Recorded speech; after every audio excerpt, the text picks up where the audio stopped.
Burada əsas qiymətləndirmə deyildi. Düzdür, qiymətləndirmədən də istifadə olunur.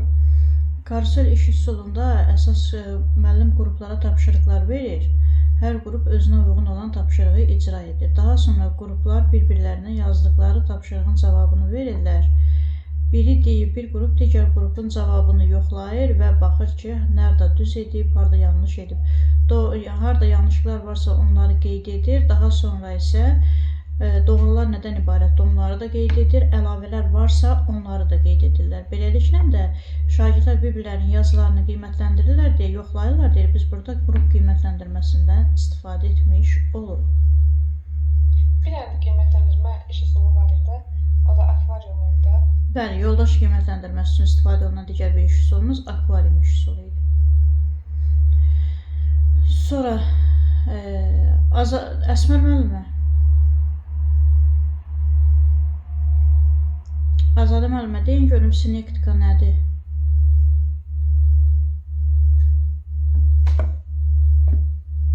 Azadə müəllimə. Eşitdim Əhməd. Demək, sinektika şagirdlərin düşünmə fəaliyyətini qrup şəklində aktivləşdirən bir üsuldur. Burada sosial psixoloji motivasiya inkişaf edir şagirdlər. Yəni hər hansı bir problemi, sinifdə şagirdlərin müəyyən bir qrupu hansısa problemi ortaya qoyur, digər qrup isə problemin həlli yollarını taparaq ortaya qoyulur. Məsələn, deyək ki, ətraf mühitin çirklənməsi haqqında ətraf mühitin çirklənməsi, bir qrup şagird hansı amillər var ətraf qrupu üçün?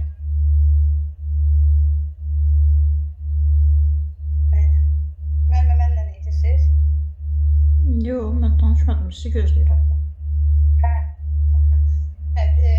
Məsələn, ətraf mühiti çirkləndirən amilləri qeyd edir, digər qrup isə həmin amillərin aradan qaldırılması yollarını, həlli yollarını qeyd edirlər. Düzdür. Düzgün yolları qeyd etmiş olurlar.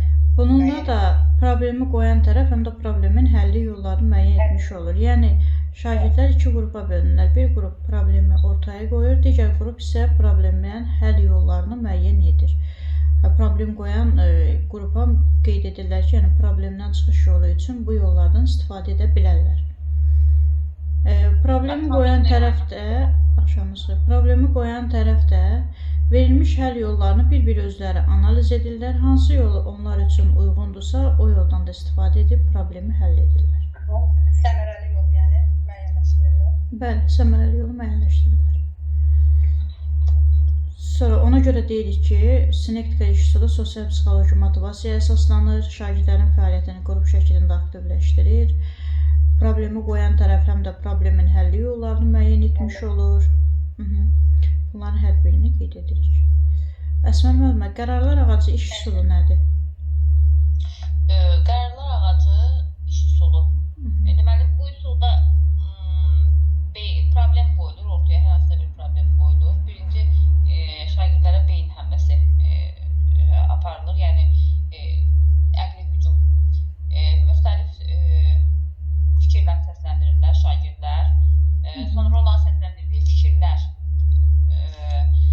müsbət və mənfi tərəflərini qeyd edirlər. Həmin fikirlərin müsbət tərəflərini, mənfi tərəflərini qeyd edirlər və həmin fikirlərdən 3 dənə fikir seçilir.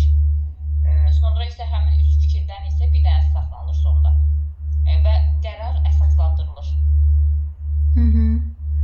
Deməli, problemin ən səmərəli həlli yolunu tapmaq üçün istifadə olunan bir iş üsuludur. Bəli. Əvvəlcə problem ortaya qoyulur, daha sonra isə həlli yolları, yəni bir çox həlli yolları qeyd olunur, sonra yavaş-yavaş. Yollar deyilir, sonra onlardan 3 dənə seçilir, ən düzgünü. Sonra 3 dənə də içərisində ən əsas olanı bir dənəsini seçilib, onu da əsaslandırır ki, nəyə görə bu qərar seçdik.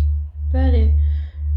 Deməli, ona görə də ən səmərəli həlli yolunu müəyyən edirik deyə bu şagirdlərdə idrak taksonomiyasının təhlil etmə mərhələsinin inkişafına əsaslanır. Sonra bəs yaxşı, Əsmər müəllimə, əşya və hadisələrə müxtəlif nöqteyi nəzərdən yanaşılması, müxtəlif nöqteyi nəzərdən baxılması iş üsulu nədir və necə həyata keçirilir? Bu isə eyni hadisəyə, əşyaya fərqli formada baxmaq demək idi. Məsələn, Məsələn, bir sual qoyulurdu ortaya, hər öz fikrini səsləndirir, hər şagird öz fikrini səsləndirir. Kimi yaxşı tərəfdən baxır, hər hansısa fikrə, kimi pis tərəfdən baxır. Belə, yəni. məsələn, bir dənə nümunə deyin görüm. Məsələn, nümunə nə deyim? Nümunə. Mənə çətin oldu. Bir dənə nümunə deyin, onu hər tərəfdən baxış bucağı sərgilənsin də. Adicə repetitorluğun özünü deyə bilərsiniz. Yox, şagirdlər üçün düşündüm. Görə şagirdlərə nə Dərs prosesində keçdiyiniz hər hansı bir mövzuda şagirdlər üçün də deyə bilərsiniz onu. İbtidai sinif müəllimisiniz də, yəni ibtidai sinif, bilmirəm, ibtidai sinifdə riyaziyyatda müxtəsər olmaq istəyir, keçirir. Çünki uşaqlar üçün.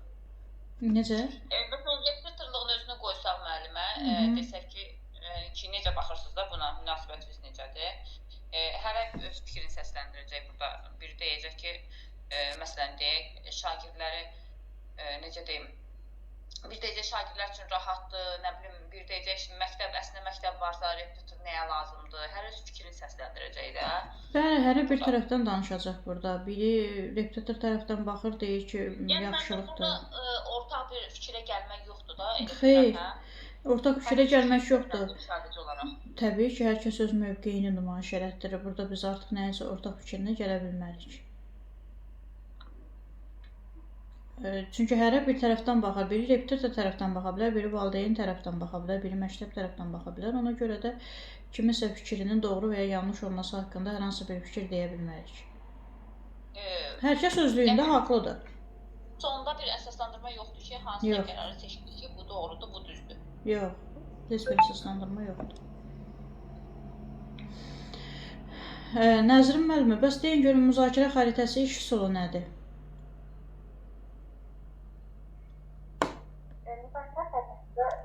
Burada salat, kontekstlər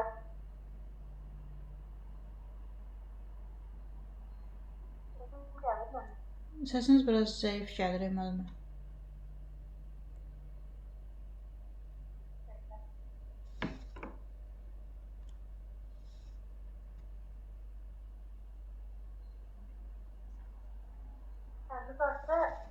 Dərslərimiz belə canlı sual-cavab müzakirə şəklində təşkil olunur. Qeyd etdiyimiz kimi, mart ayında başlayacaq, yeni qruplara qeydiyyat başlayıb artıq. Əlaqə saxlamaq üçün profildə də və digər şəkillər üzərində də nömrələr qeyd olunub. 050 582 50 87 nömrəsinə WhatsApp-da yazın, əlavə məlumatlar əldə edə bilərsiniz.